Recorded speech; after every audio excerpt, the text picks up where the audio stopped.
Donc, c'est pas grave.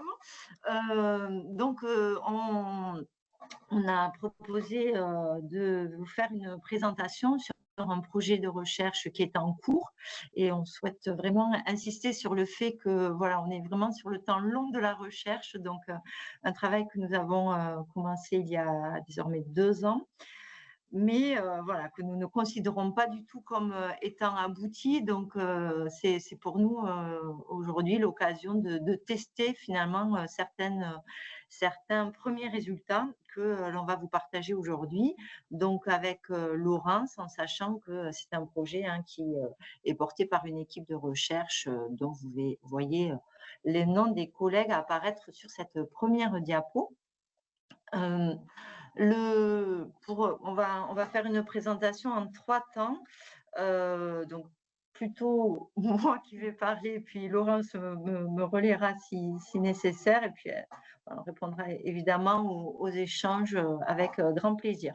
Donc on a fait organiser notre présentation en 3 temps, le contexte finalement, le contenu du projet de recherche en lui-même et puis les premiers résultats.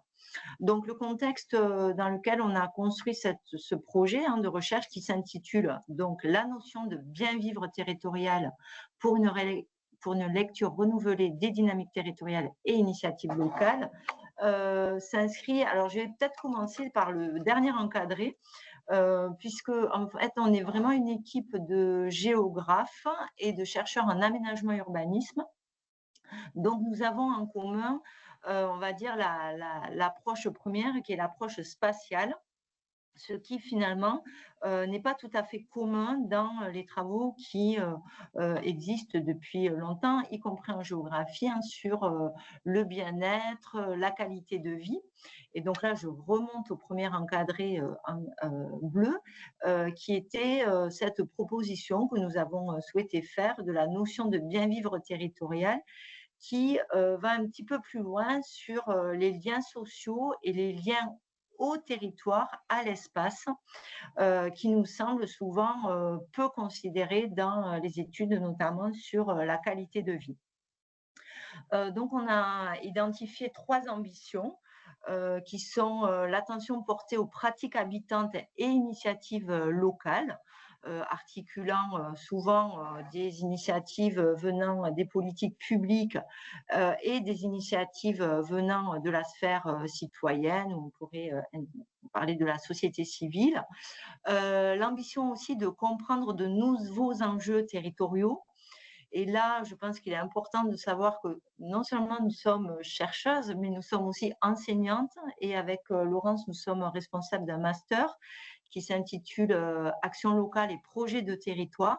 Et c'est vrai que nous avons tendance à faire des allers-retours entre nos enseignements dans ce master et nos recherches. Et on identifie dans ces 2 sphères de pratiques professionnelles que les enjeux territoriaux aujourd'hui non seulement évoluent, mais ça, voilà, je pense qu'on sera tous aujourd'hui d'accord pour le dire, mais méritent sûrement d'être formulés différemment et également peut-être avec de nouveaux termes, de nouvelles expressions. Et c'est par exemple les enjeux du développement qui nous ont amenés à questionner différemment ce que l'on voyait sur les territoires.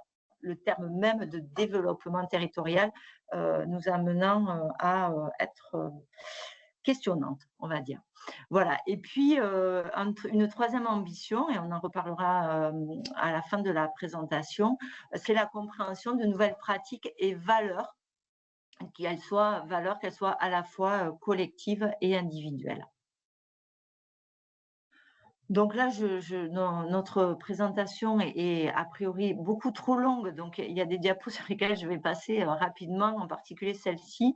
Mais voilà, pour dire qu'on s'inscrit en fait au croisement de plusieurs champs de recherche, des champs de recherche qui, par exemple, sur la droite de la diapo, sont pour nous très communs en géographie, notamment les dynamiques locales, la géographie sociale, les questions de mode d'habiter, où on a des auteurs inspirants qui sont encore une fois assez classiques en géographie aménagement, et puis d'autres sphères que nous avons, on va dire pour nous plutôt découvertes découvert hein, dans nos recherches depuis désormais une quasi dizaine d'années, notamment par exemple tous les travaux sur le soin, le care ou encore une fois le renouvellement des indicateurs. Et donc là, vous aurez compris que j'ai fait une lecture de droite à gauche de la diapo. Donc ce projet de recherche, pour terminer cette contextualisation, a été formulé donc à la fin 2021. On a commencé donc notre travail en 2022, mais c'était donc la suite de 2 autres projets que nous avions menés. Donc le premier que nous étions venus présenter, et c'est comme ça que nous avons rencontré Fiona à Grenoble en 2018, au forum Cap Bien Vivre, où nous avions présenté une réflexion sur finalement la possibilité de construire un indicateur de bien vivre considérant la capacité territoriale, donc l'ingénierie finalement hein, qui était nécessaire à envisager le bien vivre dans les territoires. Et puis un deuxième travail que nous avons mené là sur Foix, en 2020-21 autour de la notion de bien vivre, toujours qu'on a voulu travailler, mais avec un focus sur donc une petite ville, la ville de Foix, préfecture de l'Ariège, avec l'analyse poussée sur une tranche d'âge, les jeunes, et une thématique, la culture. Et donc, on en était arrivé à ce fameux schéma de finalement la définition d'un bien vivre territorial qui reposerait sur 3 dimensions. Une dimension individuelle, une dimension collective et une dimension spatiale, renvoyant à un rapport à l'espace. Donc, ces 3 dimensions qui, pour nous, contribuent au bien vivre territorial, mais finalement qui nécessitent un support qui est ce que l'on a appelé notamment cette publication et une autre publication plus récente, l'enveloppe facilitatrice.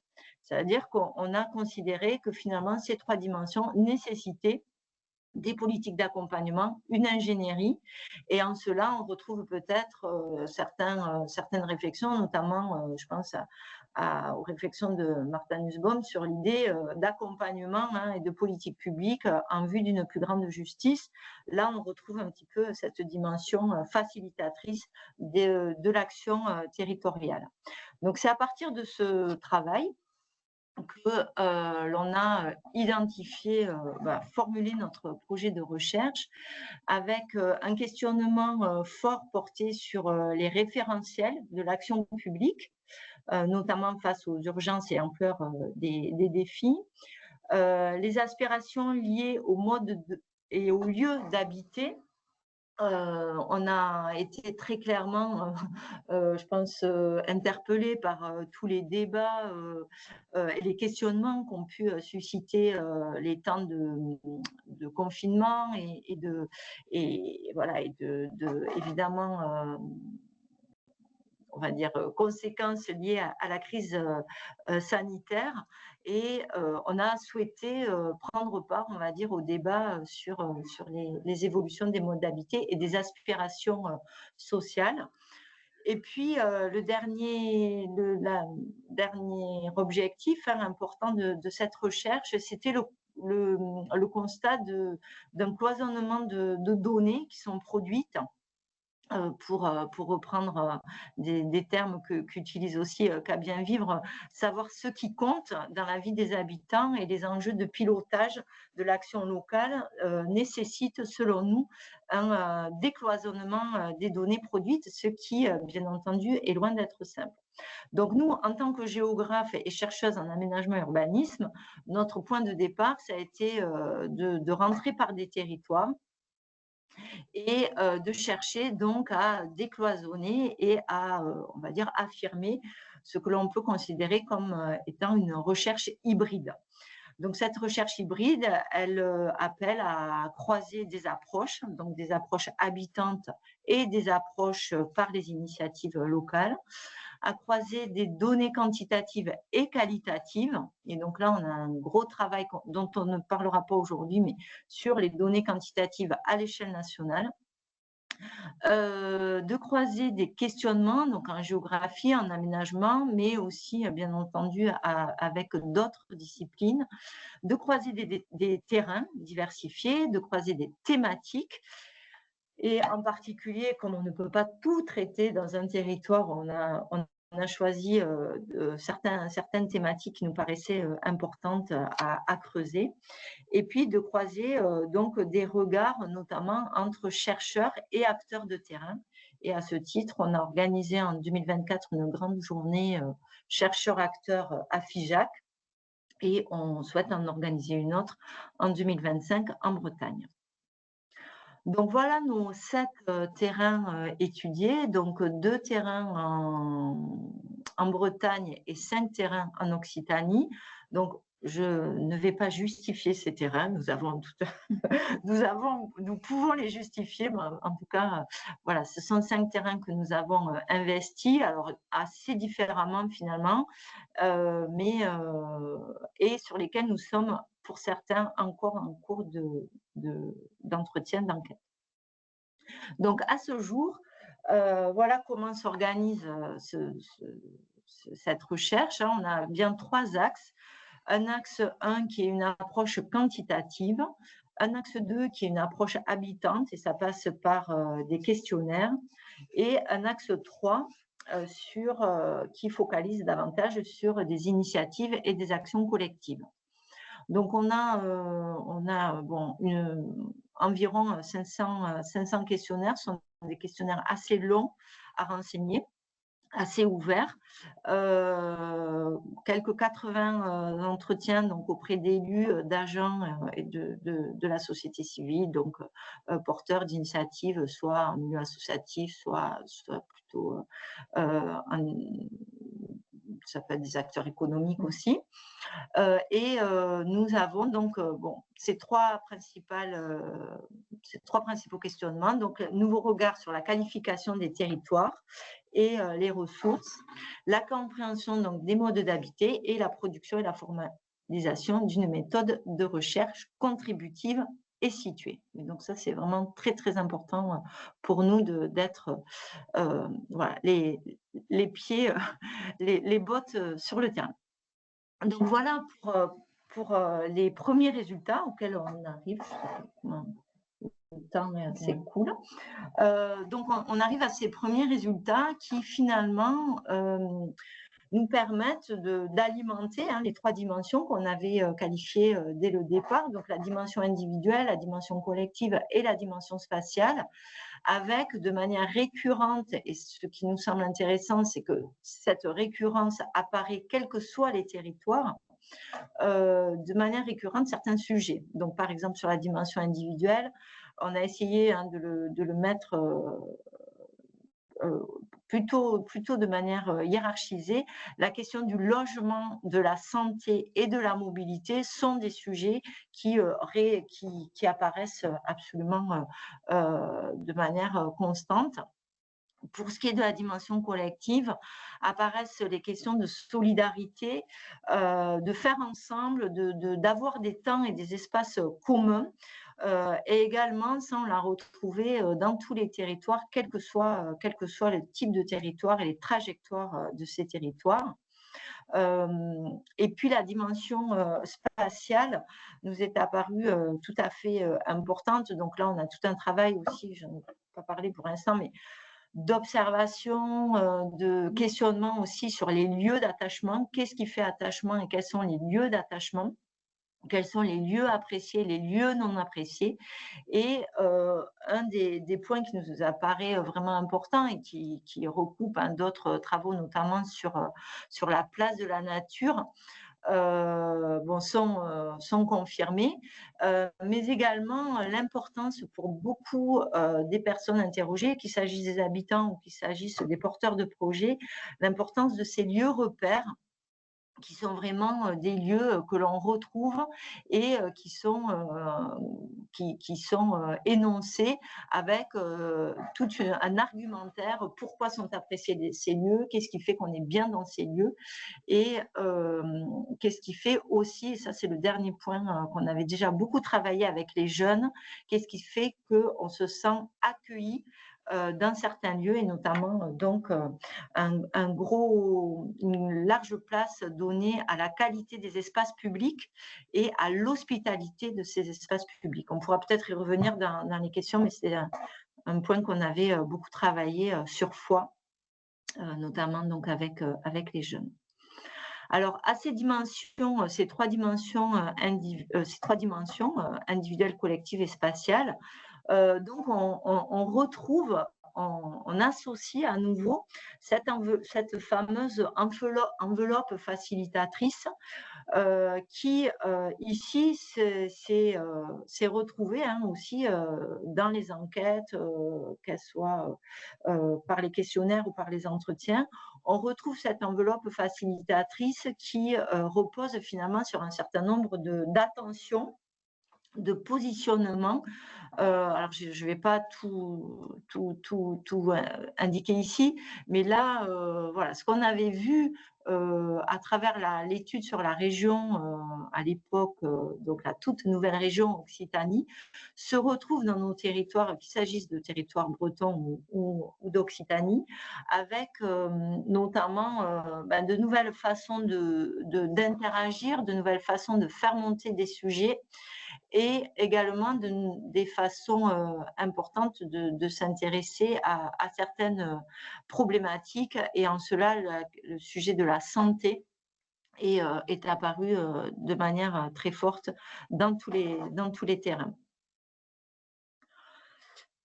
Donc, Mariette, prends le temps que tu as besoin pour finir correctement la présentation. Hein, de toute façon, je n'ai aucune idée.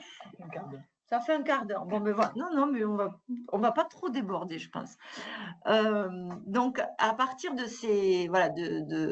cette confirmation, finalement, de ce qui peut être faire bien vivre dans les territoires étudiés, ce qui nous a semblé intéressant de partager, puisque donc on est on va dire une petite dizaine de chercheurs. On va sur nos terrains, on se retrouve, on confronte, en ayant évidemment les mêmes méthodes sur nos différents terrains. Et ce qui est apparu quand on a commencé à mettre en commun, notamment en fin d'année dernière, nos résultats, c'est qu'apparaissaient des sujets de controverse. Et évidemment, on pouvait considérer qu'il y avait des thèmes qu'on retrouvait sur ce qui faisait bien vivre. Je vais parler par exemple du logement, mais quand on va un petit peu plus loin, on se rend compte que si tout le monde peut dire le logement est une source de bien vivre territorial, tout le monde ne met pas tout à fait la même chose dans la question du logement. Enfin, dans on va dire la déclinaison de ce qu'il faut faire sur le logement.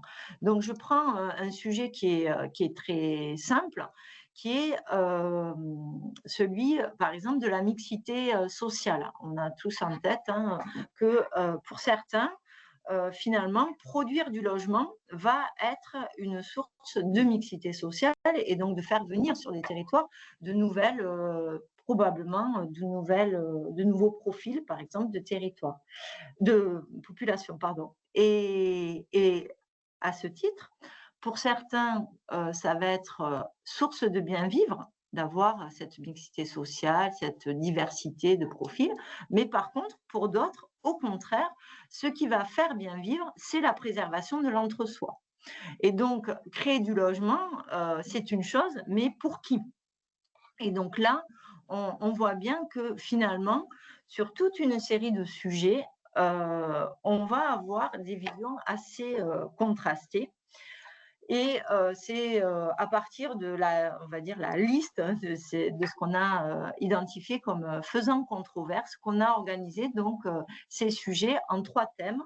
le thème du vivre ensemble, le thème des modèles de développement et le thème des formes d'action collective. Et à chaque fois, on voit bien que ça interroge finalement des tensions. Alors des tensions individus collectifs pour le premier thème sur le vivre ensemble, des interrogations sur leur rapport aux ressources, avec encore dans des territoires l'idée finalement par exemple que la mise en tourisme et l'exploitation de certaines ressources naturelles va permettre un développement économique tant attendu, alors même que pour d'autres, au contraire, il est temps d'alléger l'empreinte voilà, sur les ressources naturelles, par exemple. Donc ça, c'est des débats qu'on a vus de manière assez vif encore dans les territoires.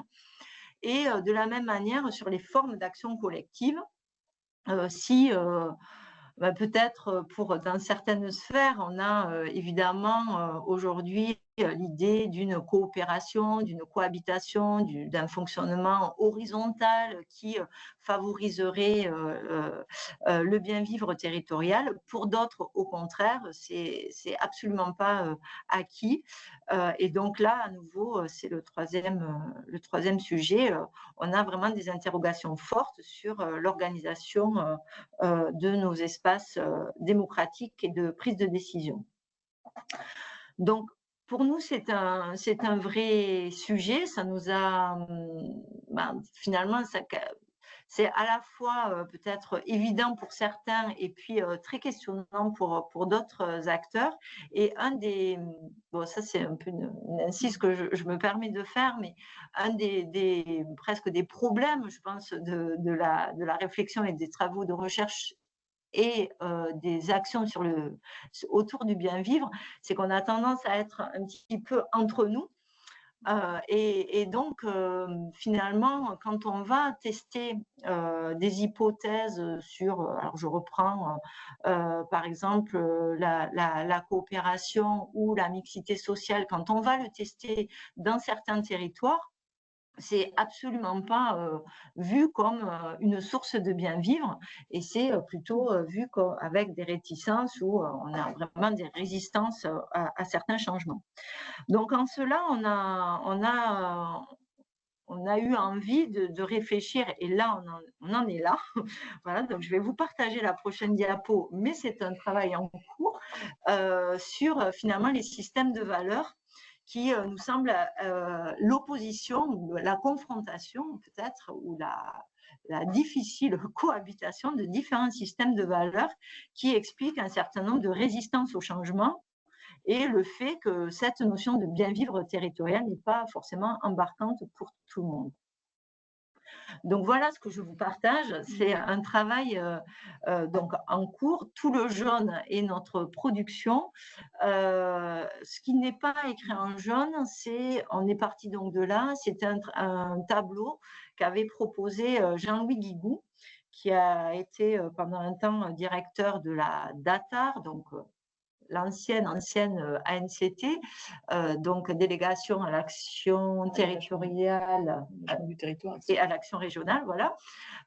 Et donc qui, dans une de ses préfaces d'un ouvrage à la fin des années 2000, Aménager les territoires, rappeler alors lui, il en était à cette opposition de système de valeurs entre celui des Trente Glorieuses et puis le système de valeurs post-matérialiste.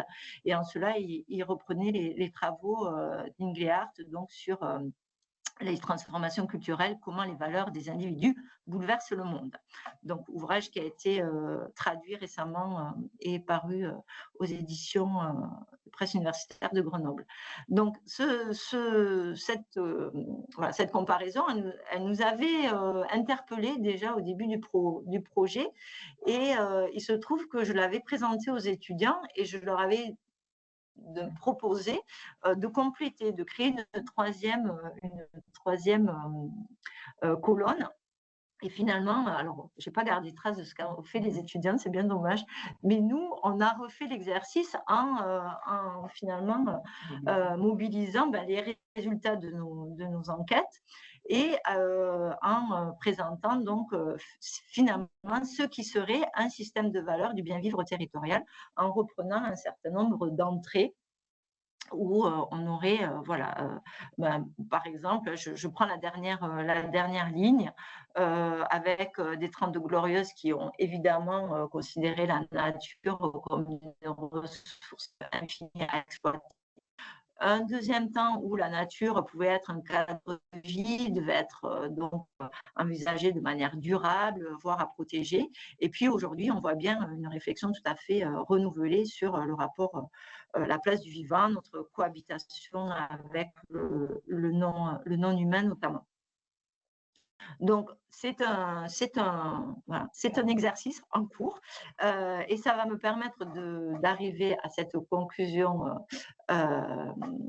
Donc, alors, ce sont des conclusions intermédiaires ou une conclusion intermédiaire, mais enfin bref, il y a un S en trop passé, excusez-moi. Donc, des valeurs du bien vivre territorial bon, qu'on aurait repérées, voilà, je vais utiliser le conditionnel, dans les territoires, mais donc en mode diffus. Donc, absolument pas, on va dire, formalisé en tant que tel, en tout cas revendiqué très peu, mais qui appelle quand même pour nous à voilà, à continuer à réfléchir autour de ça. Donc, une bascule vers un nouveau référentiel donc, qui n'est pas acquise, hein, mais qui ne fait pas masse critique, ce qui peut expliquer donc, notamment de nombreuses résistances au changement et des difficultés de cohésion, on va dire, sur des modèles de développement, sur des changements à opérer. Donc, c'était le premier point. Et le deuxième point, c'est que néanmoins, on voit bien que l'accélération des aléas, des fragilités, de l'évidence désormais, enfin, la presque quasi-évidence, pour beaucoup, que nous rentrons dans un monde dit fluctuant, c'est ce que propose comme expression Olivier Hamon, donc accrédite l'idée que les modèles précédents se révèlent obsolètes. Voilà, donc pour nous, il y a de nombreuses résistances. Ça explique de nombreux conflits, et on a notamment deux terrains où les conflits sont vraiment importants. Mais finalement, partout, il y a bien cette recherche de nouveaux récits et souvent, voilà, un questionnement notamment de la part des élus et des agents en charge notamment de l'action publique. C'est un petit clin d'œil qu'on voulait voilà, formuler aussi auprès de Fiona, de tout le travail autour de ces carrefours des indicateurs, puisque ça nous semble révélateur que ce carrefour existe justement avec la nécessité de mettre en discussion voilà, nos connaissances, notamment entre chercheurs et acteurs. Voilà, j'en ai terminé. Merci beaucoup. Merci beaucoup, Mariette, Laurence.